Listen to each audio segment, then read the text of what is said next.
James to explain what we're going to be doing there. Yeah, so we usually kind of talk about updates, things that have happened in recent years. We're not really going to do that. We've been thinking a lot lately about where the galaxy's going. Maybe hit the next one. So some of you know, we recently had our grant that supports our group renewed. And so last year we weren't sure exactly where we're going now. We kind of have more, we've been thinking a lot about the vision for where we want to take Galaxy over the next 5 years and how that, interfaces with this community that really has grown, I think, beyond any of our expectations. And so we really are concerned with every dimension of how we scale to move Galaxy 5 years, 10 years down the road. And the first thing I should mention is that as part of that renewal, Jeremy Goecks has joined our leadership team. And so Jeremy's been, had a leadership role in the project for a long time now. He started his own group at George Washington a couple of years ago now. And so we're really happy to kind of have more people thinking about the future of the project. And okay, so now kind of big things that we're thinking about. So Dan's talk was really great in showing what you can do, but also the limits of what you can do with Galaxy as it stands now. And so, as Dan said, 1,000 data sets, you can work with this. 5,000, 10,000 is really beyond the capabilities of Galaxy as we know. And some of that is technological. Some of it is about how we've built Galaxy, the underlying architecture. A lot of it is also about how you work with data, how a user can actually understand 5,000 data sets. How do you navigate data at that scale? And so one of the big directions for us is really rethinking how we conceptualize the unit of analysis of Galaxy. And so what that means is not necessarily that the history is dead, but history is definitely not the only way to think about analysis. And as your analysis grow, it would be nice if we could kind of dynamically change how you're interacting with that analysis to keep it manageable at all times. So that's what we're thinking about. We have a prototype that we've kind of been working on, which is this idea of bundling analysis. And so you can switch between your chronological view of the history and a bundled view where as you get more and more data sets, they're going to be continually grouped together based on the analysis that they are part of. Right? So data sets that are connected through analysis would get grouped, and you end up with potentially something like a bundle where you're really seeing the terminal data sets at each stage of your analysis, right? And we find if we look at the data, most people generally are working with those terminal data sets. So this is one idea. As you get more and more complicated, your analysis gets compressed. But of course, you can still dig into it. And that's kind of a theme across everything for us is this idea of having layers of abstraction that the user can navigate. Well, another issue is that, especially when you're introducing new users to the interface, if you go to Galaxy Main and to some other instances which have a lot of tools, it's a problem because they don't know which tool to use. There are just too many tools. And so another idea that we had is the idea of activities. For example, you want to do a particular kind of RNA-seq, and then Galaxy guides you through this. A good example of that, actually existing example, is this RNA rocket site, which is built on top of Galaxy, and it has these types of essentially what activities will be like. So again, in case of RNA-seq, you upload the reads, it sort of asks you what kind of reads are these, is this strand-specific RNA-seq, and so it guides you through this process, and at certain stages of the analysis, for example, it tells you that, well, in fact, you can map reads perhaps using these two ways. Do you want to use one of them, or do you want to use both? And here are the pluses and minuses. So activities should really help in introducing new users and in limiting that confusion of having too many tools. Okay. For a long time now in Galaxy, we've had this notion of different first-class objects that we pay attention to, we curate, and we make available throughout the community, things like tools and workflows and visualizations. What we want to be able to do, is that not close enough? is move data more towards this realm and bring it up a level, because we increasingly care about data as a first-class object.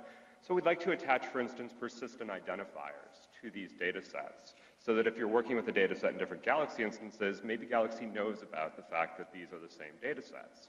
So you have better provenance, you have better reproducibility, and you have the ability to cite these data sets down the line too if you've generated them inside Galaxy. A nice thing about these persistence and uniquely labeling these data sets is that if you choose to eventually store your data in the cloud, for instance, then you can leverage these unique IDs and share them and cite them in your publications. Another strategy here that probably comes to mind is that as we scale our unit of analysis to many and many data sets and many, many files, you really want to aggregate them at some point and be able to search and query across them and do more analyses interactively. And so we have these ideas of trying to create these databases of variants, databases of RNA-seq expression that you can query on the fly. So great examples of this already exist, so such as the SQLite databases that are created by, say, Cumberbund, where you can interactively query that data rather than have to go through the raw files, right? So if you looked at the raw output of CuffDiff, 12 files, SQLite compresses it down and allows you to do dynamic queries in real time. Gemini is another great example. It's a variant database.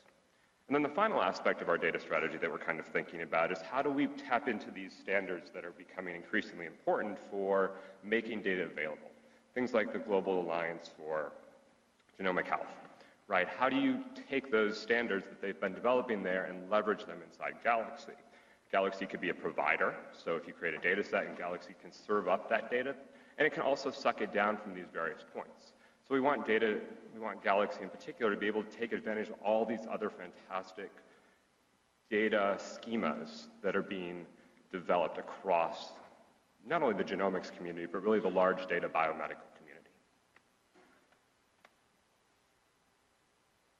So another big thing we're thinking about is really how we can change the architecture of Galaxy to support much more interactivity and real-time interaction with analysis and basically everything you can do in the system. So we've seen, there's been examples of this. It's something we've wanted to do for a while, and so we've seen this in the context of digital analytics.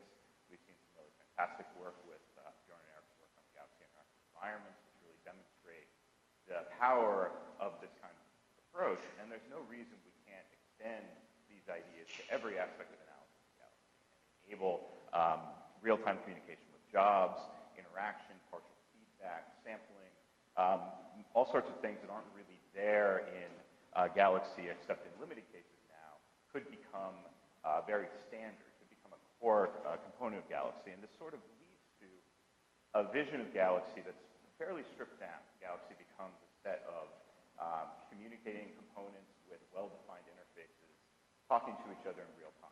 That also enables new extension points, the capability for people in the community to more easily bring in completely new components to Galaxy. And so we think that the future of Galaxy is definitely going to be interactive first, real-time first.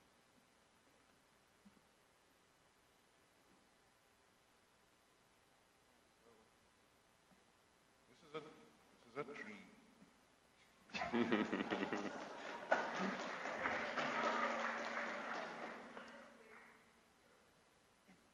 It's a black and white picture of the tree, okay? So, again, speaking of community, there is one thing. So James just mentioned interaction environments. And again, they came out of communities. So Bjorn and Eric were driving this, but this is, I think it's for me, it's one of the super exciting things in the past few months and in the future as we go. And hence this tree. So if you're doing any kind of analysis in biology, and for example, this tree will signify next-gen analysis. You know, there is this trunk. So this trunk, there are those reeds, and you probably do similar things to reeds. You see them, then you map them. Well, it doesn't represent all next-gen analysis. If you would represent assembly, these would be sort of a separate bushes under that tree. Let's just talk about main stuff. And so then it branches off into variation, ChIP-seq, RNA-seq. And so, on that left pane of Galaxy interface, there are all these tools. But eventually, you reach that sort of a galactic boundary that at some point, you run run everything. For example, if you do RNA-seq, you end up with DE-seq2. You have some kind of a table, but you probably want a publication at the end of this. But you cannot publish that table. You need to interpret it first. And because any interpretation is ad hoc, sort of exploring these things, then the chances are, again, according to Murphy's law and all other laws, is that you probably will not find a relevant tool in Galaxy. And even if you do, we just cannot wrap all the tools, even if we clone everybody here 10 times. So it's impossible. So at some point, you need to branch out and start these exploratory analysis. And that's exactly what interactive environments are. And I think this is now we have this ideal system for finally sustainable teaching of people in life sciences how to do scientific computing, because they can start with Galaxy. It takes care of all the back end, takes care of all the computational hardware, and then from Galaxy they can start interactive environments, do exploratory programming, making stupid mistakes. It's fine. That's what they are for. But again, in reproducible way, and then saving it back and finally producing those figures for publication. So this way we'll reach to the leaves. 5 years ago, when I first started working with Galaxy, one of the things that I would really pitch about it is that it was easy to run an analysis, click the rerun button, change a parameter, and then try something different. So it was great for experimentation. But, of course, I'm on. Where was it? So experimentation, right? Ad hoc experimentation. But now what we want to be able to do, many more parameters, am I on? Okay, I think I'm on. Is we want to try to automate these things. So we want to explore the parameter space. We want to explore the tool space at scale. So this means not just potentially sweeping across parameters, but also sweeping across different tools. So consider all my RNA-seq aligners, or consider all of my differential expression tools. And of course, once you open up this space, that's great. But then what you need to do next is, when you can sweep, you need to somehow benchmark. Right? So we want to enable Galaxy to go this extra step and say, this is performing well, this is not performing well. Maybe we'll use public data sets, maybe you'll curate your own private data set that you say, this is what I'm going to use to evaluate and benchmark all these different tools that I'm running, all these different sweeps that I'm running. And then finally, once you have these benchmarks in place, you can imagine some automated optimization going through and saying, instead of you manually saying, this one is better, this one is worse, well, hey, Galaxy could potentially do that too. Right? So we're going to scale this up and allow you to explore many, many alternatives by taking advantage of the fact that Galaxy has access to all these tools. And it can start to think about these sweeps in deeper ways and how to leverage these sweeps most intelligently to give the best results. All right, so just to finish off some of these ideas, this one's a bit more concrete. Anyone who has came to the hackathon knows where we're going with this, but we're still very interested in how we can continue to reduce the burden of developing tools for our tool developer community. And particularly challenging has been the dependency issue. And so, we tried to build this out, and I think with the tool shed, we really started people down on this idea of archiving these dependencies, getting that level of reproducibility.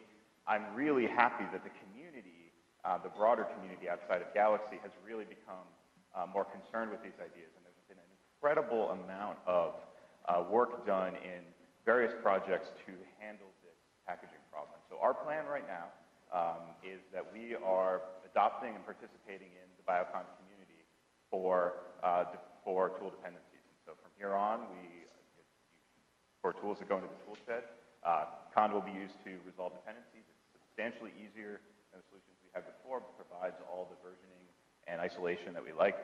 And for us, we don't want to force our users in any particular stack. And so what I really like about these solutions is you can adopt Bioconda on whatever architecture you want, but you can also adopt Bioconda plus Docker and get an additional level of isolation.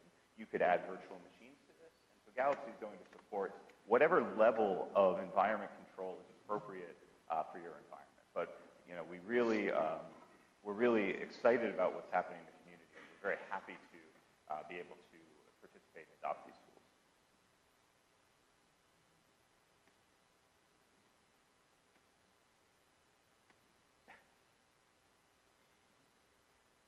don't know if you recognize that, but when I read in a program that it will be arts and crafts, I thought it's some kind of a code name for, writing really cool Conda recipes or something like that. But it was actually arts and crafts. So, and I thought once I saw that perhaps we should start making these coloring things, but with some, for example, with Galaxy workflows for RNA-seq of a particular kind, so they would memorize the tools. It's just a pure, and plus a stress relief, of course. So we have started developing these, not just us, many people have started developing these really step-by-step tutorials. You will find them on GitHub.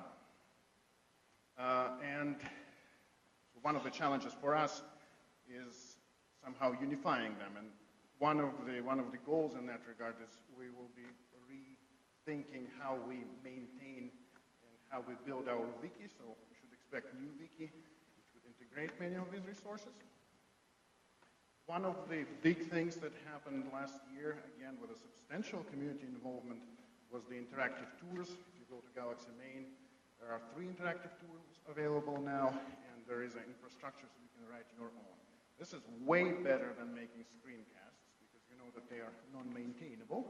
If something changes, you have to redo the whole thing. And so this is the editing interactive tours is much easier. And this really gives, hopefully, much greater satisfaction to users. There are also fantastic resources at other places which provide training. So this is one of them. This is at Freiburg Galaxy. This is also the Australian training resource at the Genomics Virtual Lab. Again, these are step-by-step things, very detailed, fantastic resources. And I'm just showing here 2, but there are many others. And if you're thinking about developing your training materials, probably the best ideas or the best practice for that, moving them to GitHub. If you write your trainings in Markdown, it would be much easier to share them. Bjorn has various crazy ideas how to build all of this automatically, so lots of new training frameworks will be coming. And really, just like with the code, we encourage this global participation, because if it works for code, it should be working for training as well. And so we will be moving, the plan is to move all of our training materials, all of our documentation, everything that's currently in the wiki to GitHub. We believe that this has been incredibly successful with code, getting interpretation, and so where's the answer? So we will be moving the entire Galaxy wiki to GitHub-based solution very soon.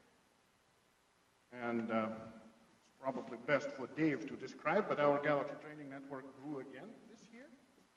And so hopefully we'll be able to provide more interesting, useful infrastructure to support that growth. This is not the end. This is our favorite part. Have we told you how much we love you? So this is just the commits. And of course, I don't know how GitHub does it. Perhaps it's a last year commits per week. So on top you have tools IUC. This is our main community tool repo. And this is Galaxy Project Proper Galaxy Proper Repository. So you can. It's a little quiet leading up to the conference. Well, of course, because everybody's here and they're of course not doing anything. But these are commits per week, so you can. These things sort of speak for themselves. How did you get Sure. this? So last year we used this time to talk a lot about community. And I just want to, again, mention the group of Galaxy committers. We've added one additional committer, Mars, over the last year by the acclamation of all of the existing committers. And so we're very excited that this group continues to grow. But, these are just the people who have to deal with merging pull requests. They're certainly not all the contributors. And so if you believe Git short log, I tried to curate this a little, but just in the last year, so this is just since the last time we were standing on a stage, there have been 53 individual contributors who have contributed to the core Galaxy code. Many of them are in this room, and so thank you. Sure. We love the IUC. Bjorn is going to talk about their activities tomorrow, and so I won't say a ton other than to recognize these people by name. I did remove your name. And again, if we look at the Tools IUC repository, these are the people who are really running the IUC are people who are really running this thing, providing organization. That's a lot of work for them. It's a really it's quite a contribution. But also, if we do get short-logged, we can see many other people have contributed tools to these repositories. And so the tool development community for Galaxy just keeps growing.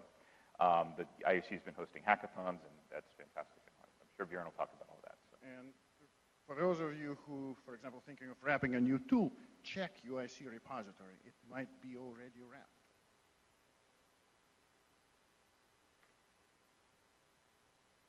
So, just thinking about all the people who participate in the community, I want to mention our admins, instance maintainers, tool developers.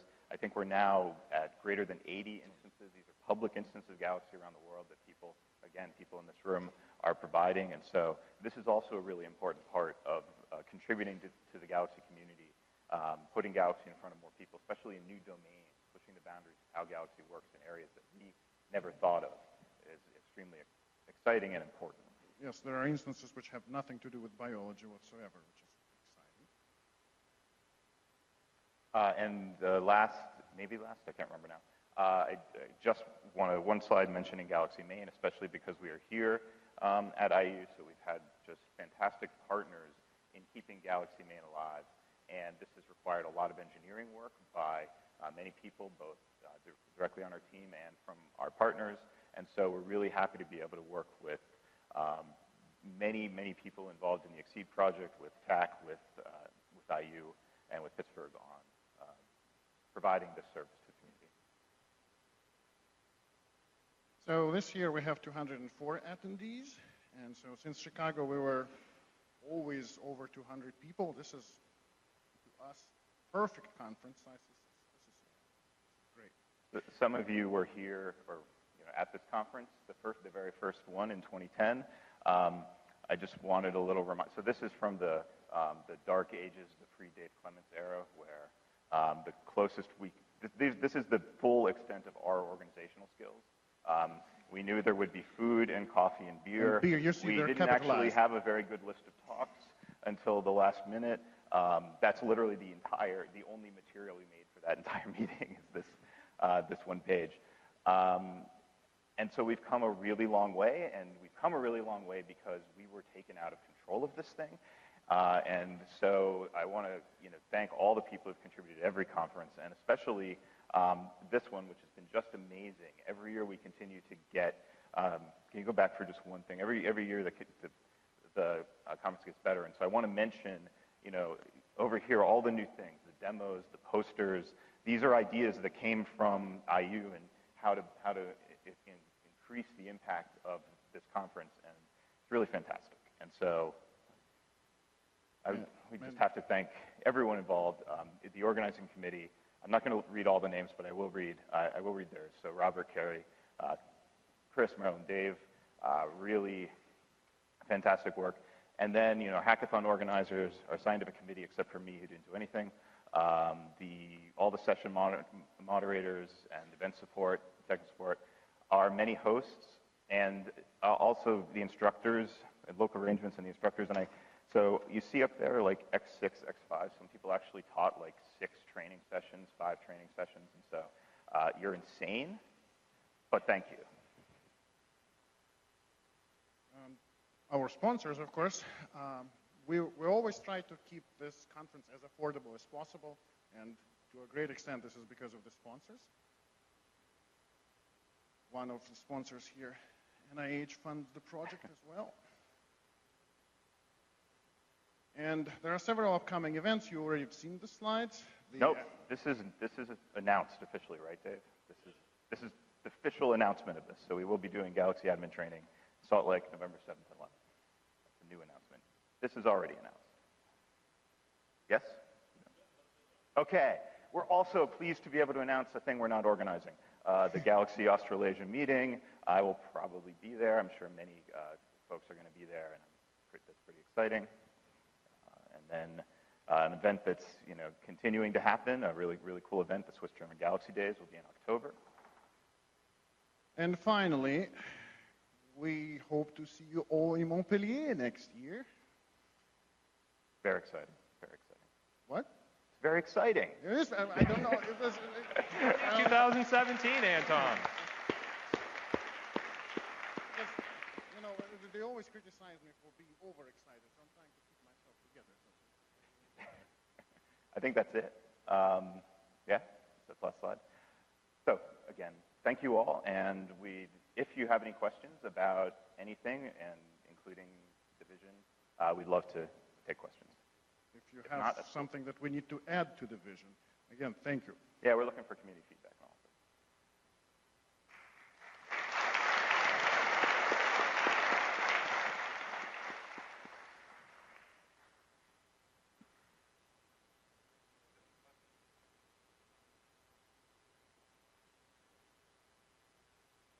Usually we work crystal clear.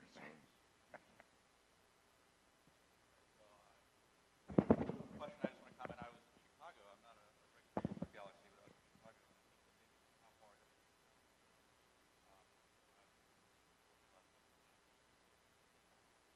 But, oh. You're going to have to start all over again. Does anybody have any questions?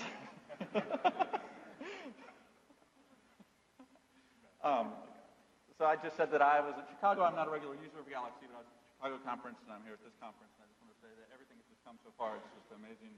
How much more refined and expanded, how many more features.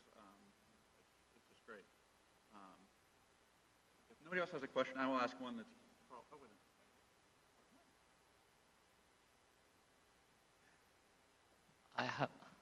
I have two questions. An extraordinary environment. So I think one of the challenges is the graphic interface to the user. So now, of course, the backend is extraordinary. The interface which we have now is good, but I think one of the bigger challenges when you create an interface to normal users like physicians and whatever, they want like 3 buttons and stuff. So that's not that easy. And I was wondering, how do you address that, and whether we can have also some interface with an existing CMSs like Django, CMS or Django. So in this way, we can kind of hook into the Galaxy in an easier way. That's one question I had. And second one, okay, maybe I should wait.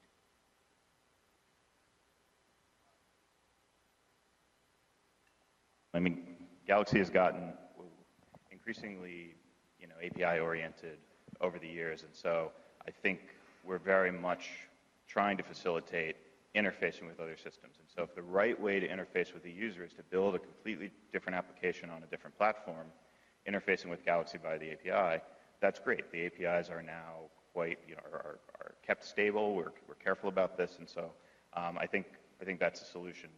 Going to the first part of that question, I agree it's hard. I do think it will be a long time before we have a 3-button interface to any of the things that we're talking about. So the idea with something like activities is, can you assist the user knowing that at the end of the day, they're going to have to make difficult decisions that require understanding the data. And our goal is not to hide those, but to make it easier for the user to make those decisions. Okay, now, and second question is about training and education. So if you look around, I don't know how many undergraduate students are here. So it would be interesting if in a strategy would include lower level or kind of beginners coming into it beside the users which are doing. I think that would be extraordinary if somehow in the vision would be considered.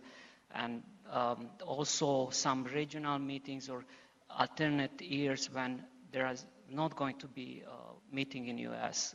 Do you plan something for that? Well, so the idea is to make training, that's why again, it should be a community-driven effort. It covers all the levels. It should be a distributed way of collecting. Right? Yeah, I mean, we want to connect trainers with other trainers. If there's people building under Azure curriculum, and I know there are some, I hope we can kind of crowdsource that and we can facilitate improvement of that. So it's we should just suggest it and say, okay, we can start a kind of small group, and if anyone is interested to come and help with, let's say, a Midwest meeting or something. Yeah, and we're happy to provide certain amount of support for that in terms of organizing, providing, website infrastructure, stuff like that. I'm just curious, maybe this is on the website, and I'm sorry if I haven't checked, but I think one of the phenomenal things that you've done is that people can actually publish with an identifier their analysis workflow. And I think it was a couple years ago when I first heard it mentioned, maybe at one of the meetings. Do you have any updates on how that's going? Are people using those? Are people doing this? Because I really think it's such a fantastic thing. And so, I'm sure Yoav would have appreciated if Mike Snyder had done it. But, do you have anything, how that's going, uptake? And everybody should do it. Yeah. I mean, I'll go first. I don't think it's had the uptake I had hoped. And I think we're still very interested in continuing to make it easier. Publishing through the main Galaxy site is pretty easy. Even that hasn't had quite the level of uptake we'd hoped, and we want to incentivize that, although I think because the community is much more transparency and reproducibility focused than they were even 5 years ago, I think that there's hope here. Now, the VM thing is super interesting, and this is one of the reasons why, this is going to sound like a plug, but it's not really. One of the reasons why I've been excited to work with IU on Jetstream, because that's really one of the first opportunities we've had to archive a virtual machine, put a DOI on it, and it has a guarantee, well, I won't call it a guarantee, but it has pretty much a guarantee to remain there for the foreseeable future in the IU ScholarWorks. So that's exciting. Yes, for sure. And I just hope people use it. I think this is an incredible opportunity to make research so much more reproducible and archived in the long term. We have tried for a long time to make things easy, but it's not just about making things easy. It's about making your science better, and that requires some activation energy sometimes. I'll stop talking. Thanks. Thank you.